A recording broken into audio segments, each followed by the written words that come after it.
Hello everyone, welcome once again to Cave of the Cross Apologetics. I am Patrick. And I'm Tony. And we're in not the fourth, but the fifth. Yes, we snuck one in, fifth method of apologetic method of our book, Faith Has Its Reasons by Kenneth and Robert M. Bowman Jr. And what we've done so far is we've covered kind of the four major ones. And the authors have decided that they want to contribute to the discussion and add in their version, the integration approach. And so we're going to kind of take a look to see how they define it. And again, they do exactly the same thing that they've done to other ones, and they spare no expense for their own method, but they walk through kind of the various people who they would claim to hold to this, maybe not in the same words, but they've done that in the past as well, too, for other methods as well. So they call this the integration approach, the integrative approach, and so they're going to kind of pull from the different other areas, and we'll see how the different methods are similar and then different as well. Yeah, and we'll see at the very end, they'll talk about how this really isn't a different method. They didn't want to come up with technically a fifth method. They're suggesting that you kind of combine the good of all or each of the methods is what they're suggesting here. Yeah.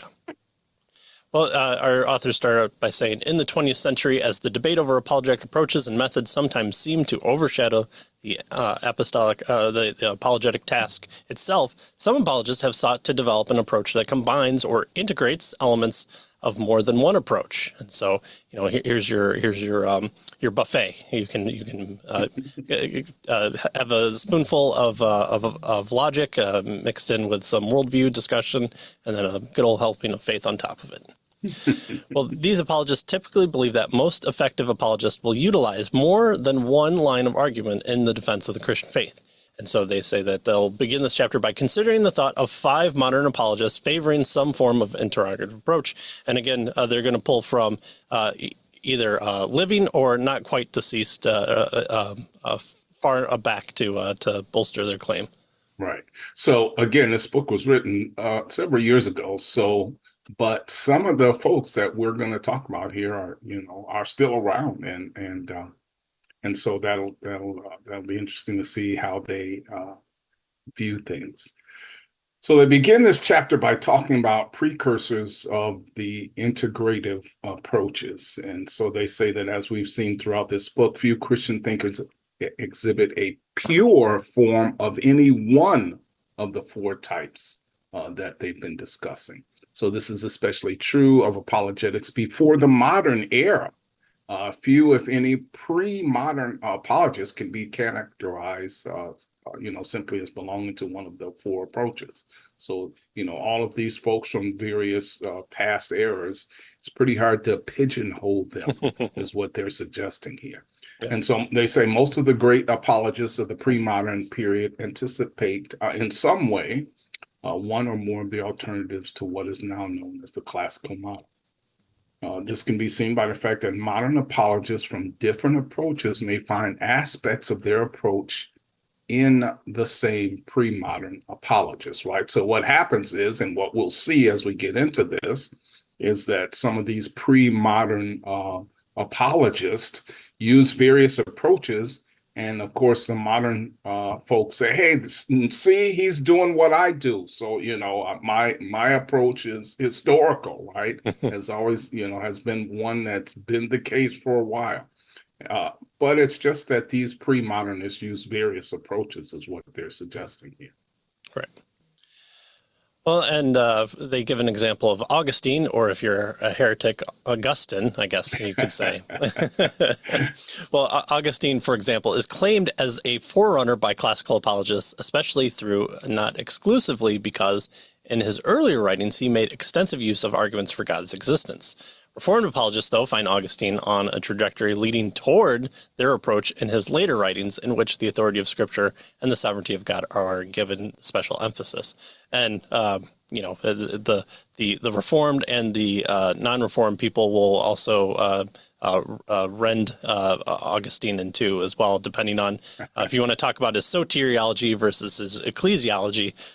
Sometimes Augustine seems to circle around himself sometimes, and when you're kind of the first guy. It's hard to be the pure person, because sometimes you're just kind of thinking out loud and writing stuff down and figuring it out as well. So, but we can salute him well for being late in life to his writing and still kind of shaping how Christianity after him kind of thought about itself.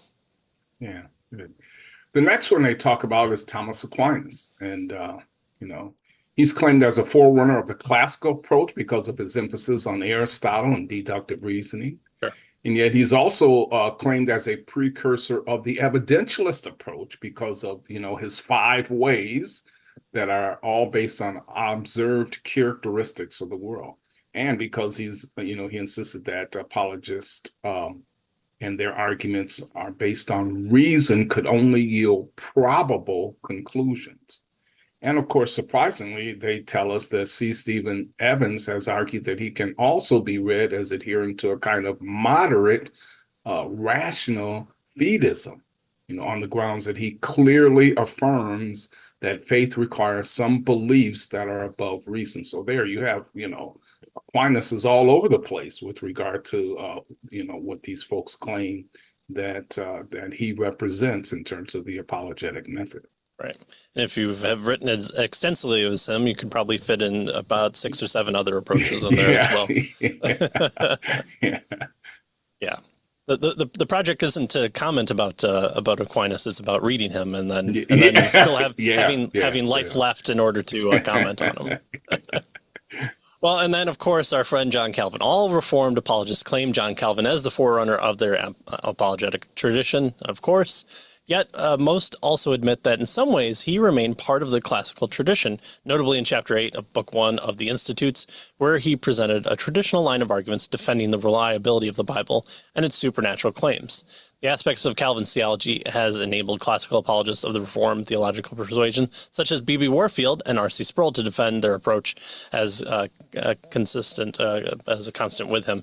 And Sproul has argued against Bowman in a debate that I think it's only text. I don't think it was recorded, but it seems. No, I think you can find it recorded. Is it audio? Okay. Yeah, okay. Audio. Yeah, I don't think there's video, but I think there's an audio recording. I guess I've only read it, but that was pretty interesting to see, because you would think Sproul would latch on to anything that is remotely high God honoring and rooted more in a pure Reformed sense, but he takes the evidential approach. And B.B. Warfield, I mean, you would almost want to claim him as a presuppositionalist, and I think reading his work, he does have some skirts of that as well, but he falls into the camp that he does as well. Yeah, actually, I think Sproul is classical. Oh, is he classical? Okay, yeah, that makes sense. Yeah, 2-step approach. He's really big on that. And so what they tell us is that these examples and many more could be given. They illustrate that it's usually a mistake to speak of pre-modern apologists as consistent advocates of any one of the 4 approaches, especially the 3, non-classical ones. In the second half of the 20th century, as the varying approaches began to gain greater distinctiveness and debates about their relative merits began to take place, several apologists attempted to develop a comprehensive approach that incorporated more than one of these models. And so now that's what we're going to turn to next. These apologists, and they'll give us a list of them here. I think it's 4 or 5. That attempted to kind of combine various approaches. Mm-hmm. And we do see this, throughout, especially the early forms of church history.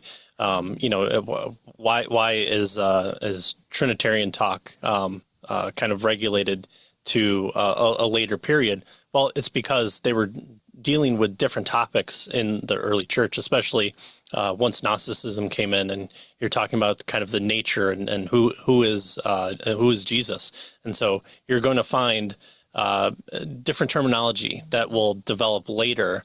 And so things might not be as clear. And so when we talk about like communion, right, and the Eucharist, and what does true presence mean? Well, true presence seems to be, wanted to be globbed on by the Roman Catholics as transubstantiation.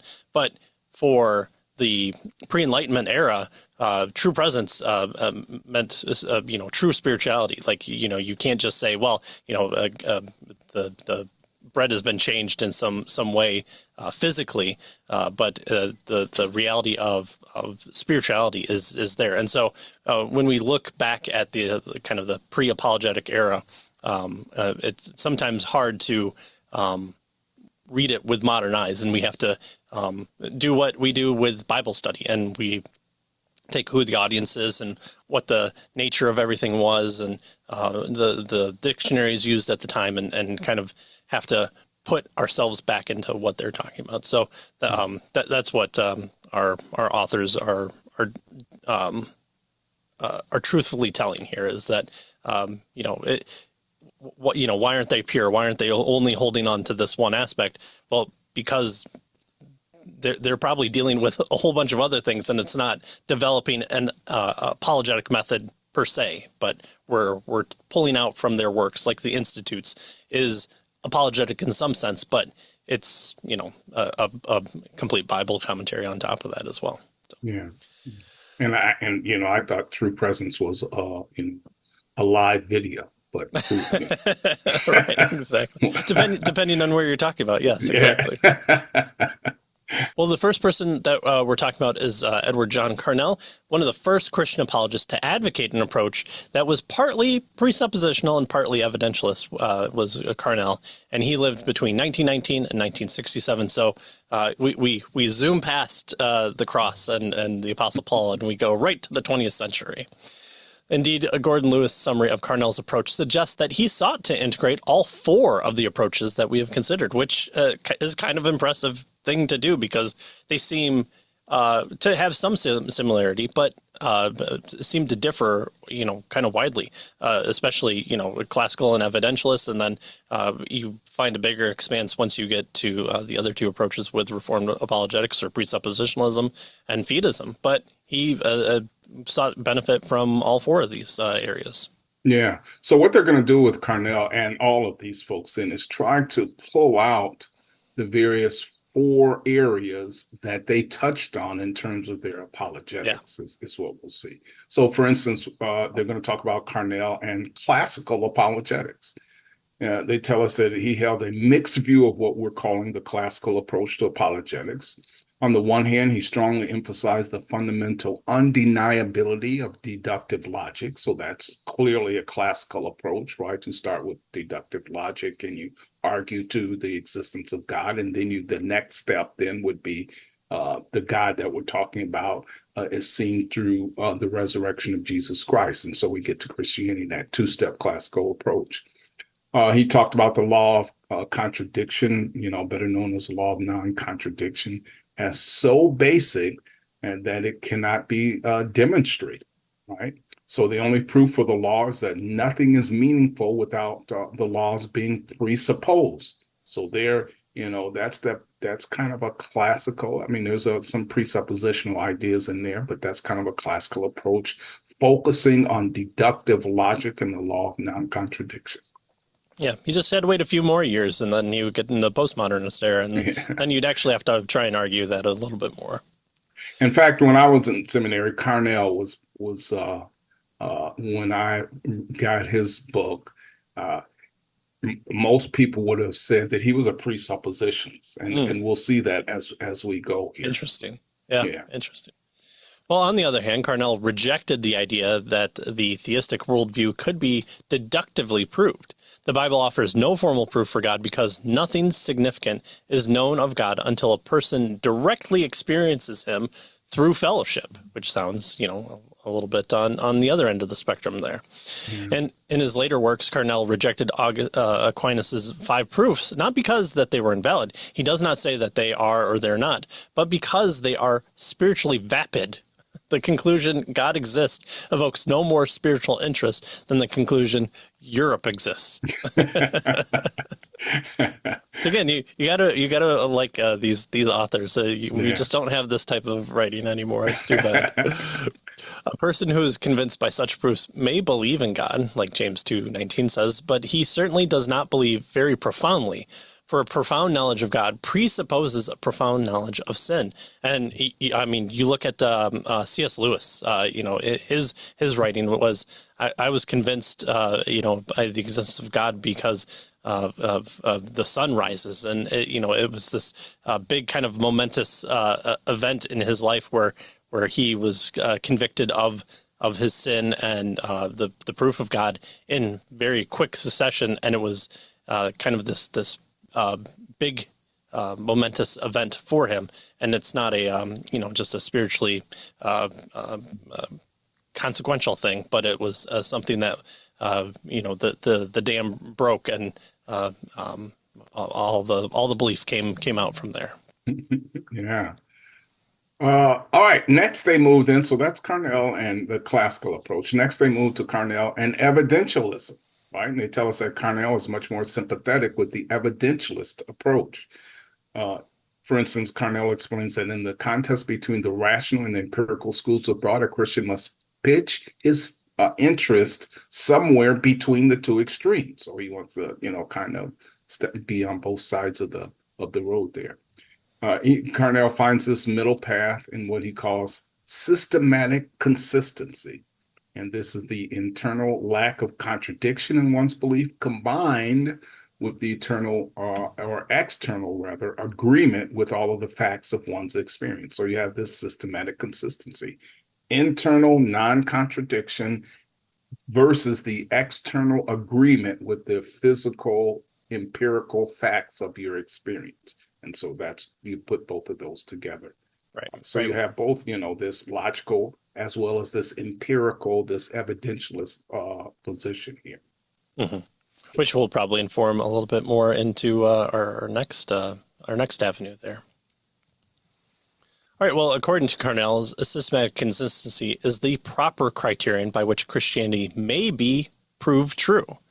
He views Christianity as a hypothesis to be proved in much the same way a scientist would seek to prove a theory by showing its systematic consistency and accounting for all the data. So you have your underlying assumptions, you build your theory, and then you go out into the world and test that theory and see if it comports with reality, and see if it matches up as close to 100% as you can get it. The Christian proves the validity of the hypothesis that God of the Bible exists in this, what he says, in the same way that scientist proves the law of gravity. That is, he shows the assumption or hypothesis is horizontally self-consistent, and that it is vertically fits with the facts of life. And so clearly that's, evidentialist kind of move, right? Where you're looking at the way you're looking at the world in the same way that a scientist looks at things, right? Mm-hmm. And examining the evidence to come up with your conclusion. Right. So it doesn't quite reject it, but we do see the elements of presuppositionalism or reformed apologetics here as well, too. Right, and we'll see this even more here. So the next section, then they look at Carnell and Reformed Apologists. They talk about his book, An Introduction to Christian Apologetics, and in there we find that the hypothesis that the God of the Bible exists is not treated, notice, as a typical scientific or historical hypothesis, because this is not merely one hypothesis among many in a system, but it is the ultimate postulate, right? The Christian hypothesis is actually an assumption for Carnell that the Christian says must be made in order to have a proper knowledge of reality. So there he is. We're talking about this assumption that you have to make if you're going to have a proper knowledge of reality. Right. Yeah. What are the preconditions of reality? They're right there, and you have to start with the primary function that God exists, and not only a God, but the God of the Bible. Well, Carnell does not regard the starting point of the God of the Bible as an axiom or an unquestioned presupposition. He describes his starting point as an axiom that, like the law of non-contradiction, must be assumed in order to be proved true. This is precisely what Van Til and others meant by presupposition, and almost to the T. Yeah, yeah. And so in later chapters, Carnell argues that while Christians and non-Christians are able to communicate with each other, notice he says there is no common ground between Christianity and non-Christianity, right? When you view them as systems. And so obviously this is a crucial point of agreement, again, with Van Til, Clark, and other Reformed apologists. Right. This is the no neutrality. And there's no hopping off your platform onto the other platform and say, I've left my platform behind. Let's argue based on yours. Right. Well, I don't believe God exists. Oh, okay. Well, I'm going to pretend not to as well. So that's not what Carnell wants to do. Well, apologists outside the Reformed apologetic tradition tend to identify Carnell as a presuppositionalist. Norman Geisler, for example, says Carnell was hypothetical or presuppositional in his approach, in contrast to a classical apologetic method. So Geisler, not being a presuppositionalist, kind of views him in that light. And so people talking about Carnell from different camps would probably not bring him into their own. Presuppositions themselves, on the other hand, have offered strikingly varied evaluations of Carnell's apologetics. Van Til himself wrote against it, arguing that Carnell had really adopted the traditional method of apologetics. And John Frame takes a rather different view of Carnell, no surprise there, and he concludes that Van Til had a rather drastically overstated the problem with Carnell's apologetics. And reading Frame's critiques of other people's critiques, he tends to soften it. And we did see that in the appendices of our book when we covered Frame as well, where he was trying to help different sides out a little bit. Right. And so he's going to be in our list here as sure. These folks that do integration, right? Yes. And so yeah. All right. Well, how about Carnell and Fideism, right? Notice our authors tell us that although Carnell was by no means a Fideist, in his later works, he drew heavily from the expressed great appreciation that he had for Kierkegaard, while at the same time critiquing his Fideist position. Carnell insisted that apologetics has its limits. God is a living person, not a metaphysical principle, right? Remember, now this is it harkens back to Fideism, where you have this personal relationships that's driving your apologetic. He says evidence may point to God, but God himself must be encountered in the dynamic of personal fellowship. So only the Holy Spirit can illuminate the evidences, right? So there's his, kind of tips his hat there to Fideism. Yeah. Well, and as we've seen, Carnell's apologetic has strong connections to three of the four apologetic approaches. The Reformed and Evidentialist approaches dominate introduction to Christian apologetics. Carnell's synthesis of them is argumented by elements of Fideism in his subsequent work. And not surprisingly, he refused to pigeonhole his own approach into any specific camp. There is no official or normative approach to apologetics. At least I have never found one, he said. The approach is governed by the climate of the times. That means, as it were, that an apologist must play it by ear. Yeah. So notice what he's suggesting here. You based on where you are, your conditions, your circumstances, who you're talking to, and that sort of thing. That's going to determine, to a certain extent, the approach you take, right? And so again, that's kind of this integrative approach that our authors are suggesting here. Right. All right, well, let's move to our next integrative approacher, our good friend Francis Schaeffer, right? And, he was born in 1912 and died in 1984.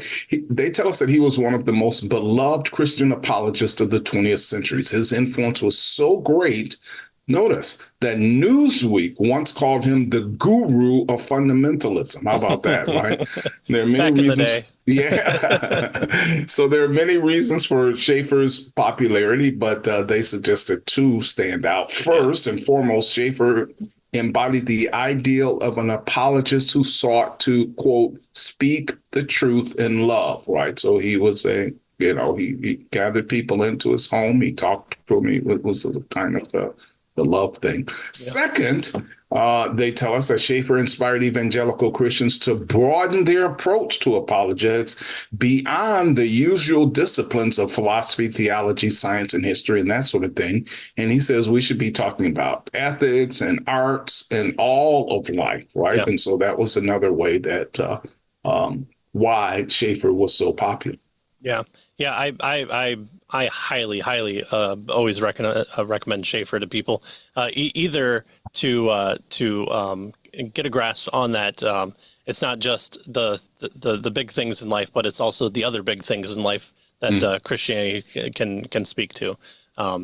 He flavors his entire apologetic argumentations in his apologetic books with things like art and literature.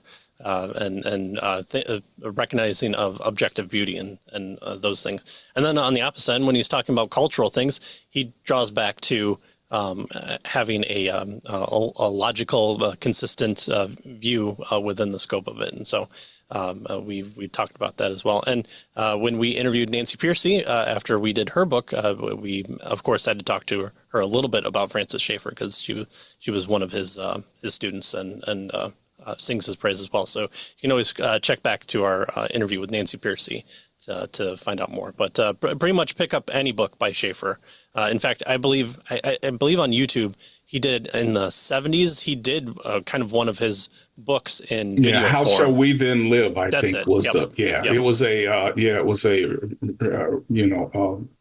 documentary or presentation of that particular material that was in this book. It reminded me of when Milton Friedman did one of his books in kind of similar fashion, went around the world and showed the products of his Chicago School of Economics, and it's Schaeffer going kind of around the world and showing the approach there. And we can kind of thank him for some of the initial talking points of the abortion conflict and how it's not a fight only for the Catholics to do, but it's something for us Protestants and all peoples to take on. So yes, we will always sing praises of Schaeffer, even if Bahnsen writes against him in later works that have to be discovered in a file drawer. That's right. Well, Schaeffer's apologetic method has been subject of considerable debate, and even while he was alive.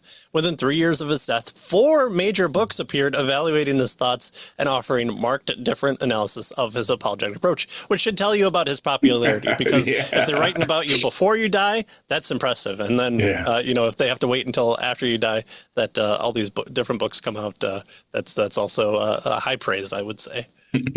The diversity may be best explained on the view that Schaeffer had developed a distinctive apologetic that has important affinities with more than one of the 4 standard approaches. Right. And so the first one then is the classical approach, right? Schaeffer and the classical approach. So they suggest that Schaeffer distinguished his approach from classical apologetics, but didn't criticize the classical approach. As he saw it, classical apologetics was effective because most non-Christians accepted the elemental laws of logic and the reality of absolutes, though not the true absolute of God.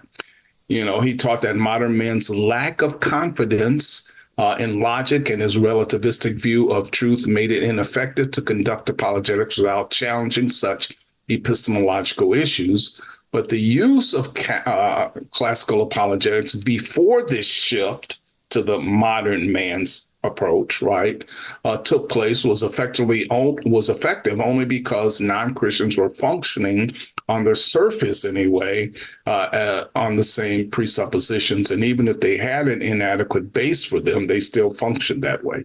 So the idea here is, he says, that you could use this classical approach because we were all, for the most part, working in the same worldview until, of late. And so obviously when that worldview changed and the non-believer, the non-Christian began to not accept the Christian worldview. And of course, then you had to use different approaches. But initially you could use this classical approach because everybody was viewing the world the same. Now, notice he says the unbeliever had this basic worldview, but they didn't have a basis for the worldview, right? As the Christian did. Yeah, and that, you know, again, that takes that product of the kind of the 50s and 60s that would start a kind of revolution to divorce Americanism away more from Christianity. And I would argue that's probably a good thing, because then your churches actually have Christians in it instead of just Americans. Right. But it forced the issue for churches. Yeah, exactly. Yeah. And also led us to need to speak out against different things. And now we're playing by what standard? And so that's what Schaeffer's getting at there is you know, if you're going to talk about kind of the general ethics of the kind of the people that you're living with and working with and interacting with in the community, the shared understanding of the biblical Christian God, at least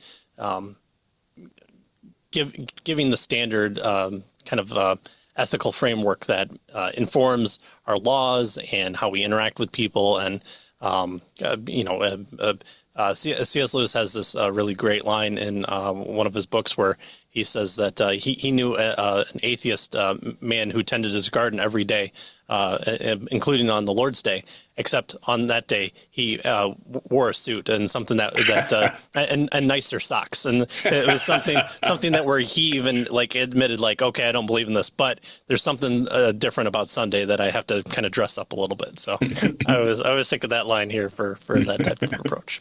And so, you know, as we've more advanced away from the Christian worldview, well, you know, look where it's gotten us, and now we have to draw people to, okay, that's a belief system, but by what standing do you have to hold to that? So that's what Schaeffer's getting at there. Well, his apologetic retained some elements of the classical model. As in classical apologetics, he advocated a two-stage defense that moves from God as creator to God as savior.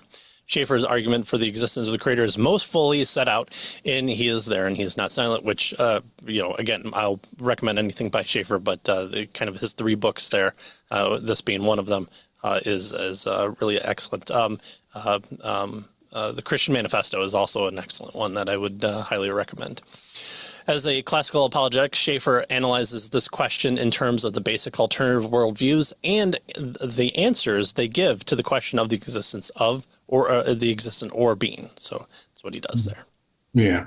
And so the possible answers to why something rather than nothing is there, he said, and Schaeffer taught, boil down logically to just 4 kind of positions here. So the question is, why is there something rather than nothing? Right? And the first position is, well, once there was absolutely nothing and now there's something. So the idea is, you know, everything came from nothing, right? Secondly, everything began with an impersonal something. So that's the second position. Third, everything began with a personal something. And then fourth, there is and always has been kind of a dualism. So those are the 4 positions that Schaeffer suggests that are answers to the question, why is there something rather than nothing? Mm-hmm. Now, notice the first answer, he says, is actually quite rare once the point is pressed that the beginning must be from an absolute nothing, what Schaeffer calls nothing. Yeah, which you have to do because there are people that write it all came from nothing, and what I mean by nothing is not really nothing. Right. So, you know, your Lawrence Krauss tend to do that. So you have to nail them down with what do you mean by nothing, right? Yeah. And of course, our book suggests that, you know, one is reminded of Norman Geisler's version of the cosmological argument in which he emphasizes that, you know, nothing comes from nothing, right? Yeah. The nothing. If you've seen William and Craig expand the Kalam argument, and I think it's in Case for Creator by Strobel, he branches it out and shows, you know, is it personal or impersonal, and argues from there. And so these kind of 4 approaches inform past the Kalam argument to get him further in the one-step approach that he will then shift over and then argue for the Christian version of Jesus. And our book actually has a nice chart in this area of these four approaches that are kind of laid out. And so that's really helpful. Yes. Well, Schaeffer also dismisses dualism as an answer since it inevitably reduces to one of the two remaining options. So, John Frame would be happy that we get to three there. By far the most popular answer among non-Christians is that everything began from something into some impersonal beginning. It's the vacuum that these postules come in and just happen to populate and then fizzle out. And so if that can do it, then so can the entire universe and everything, and it explodes and creates everything.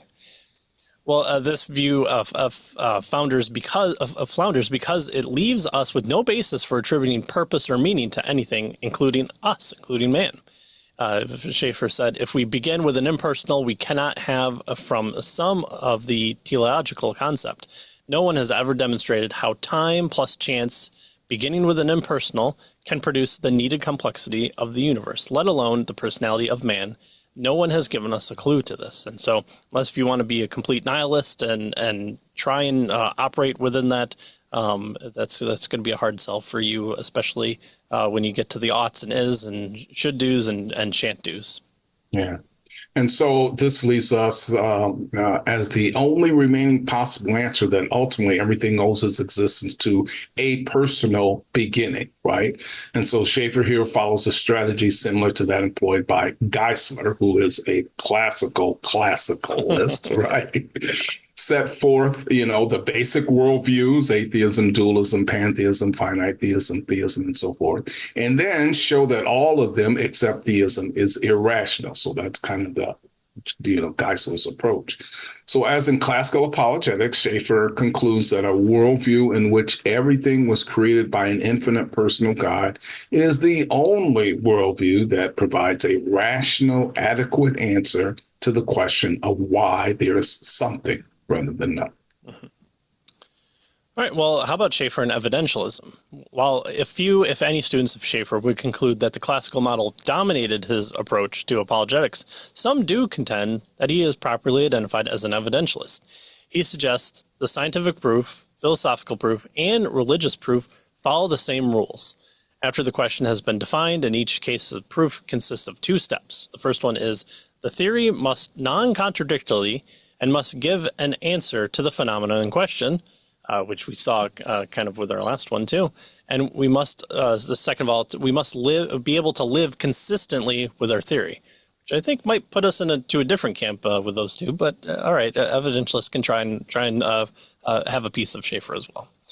Christianity is proved by the fact that it and it alone does not offer a non-contradictory answer, which explains the phenomena and which can be lived with both in life and scholarly pursuits. And I'll harken back to our book of Finding Truth with the five avenues that Nancy Pearcey does. This is what she does in just kind of a 5-step approach.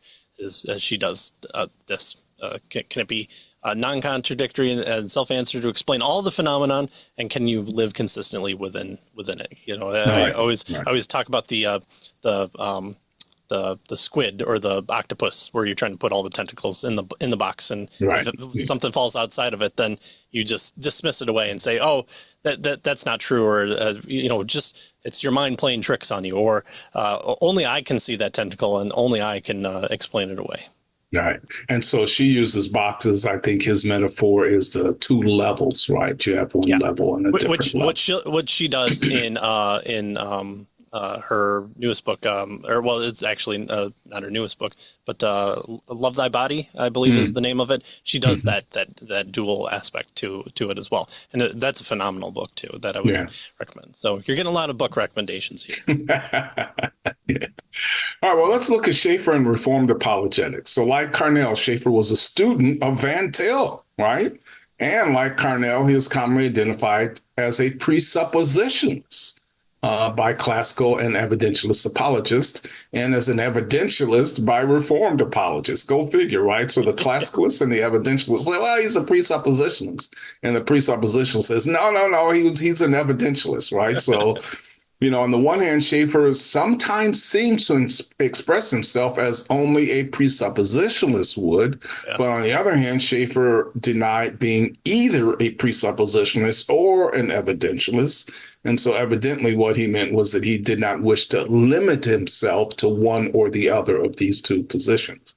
Yeah.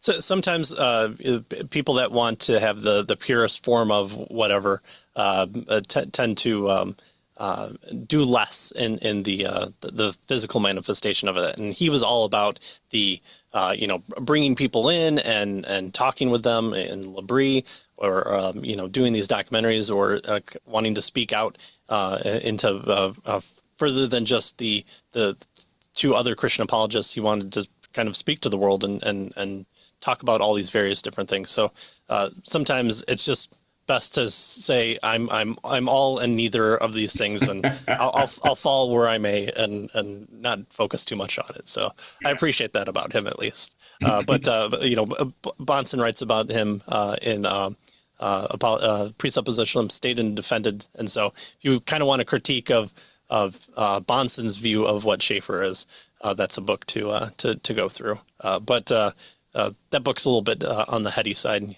even for me. All right, well, Schaeffer seems to have been indebted to at least three streams of Reformed thought. And the first is theology of old Princeton, back in the day when Princeton used to be Christian. That was the good times, good times.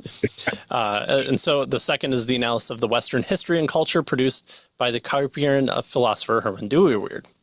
And the third is of the Reformed influence of Schaeffer is the presuppositional apologetics of Van Til.